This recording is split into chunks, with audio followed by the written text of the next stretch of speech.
పెద్ద నుంచి అక్కడికి మనం ఏం మందు వేసుకోక్కర్లేదు. ఇక మందు వేసుకోకుండా ఆ దేవుడిని తలుచుకుంటే మన బాధలన్నీ తగ్గిపోయాయి.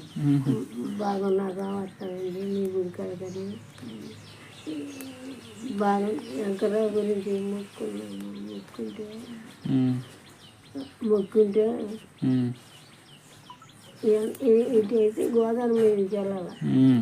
రాజమండ్రి నుంచి అయితే అద్దరే ఇది వెళ్ళిపోద్ది. కారు అద్దరు వెళ్ళాము. అద్దరులో మన చుట్టాలు ఉన్నారు. మన చుట్టాలు బండి కట్టి పంపారు వెంకటగిరి. పంపితే వెంకటగిరి మొక్కులు పెట్టుకుని వచ్చేద్దాం. ఈ పోటుకుండా బండి కట్టి మీ గోదావరి పంపాము. బండి కట్టి గోదావరి ఆ పోట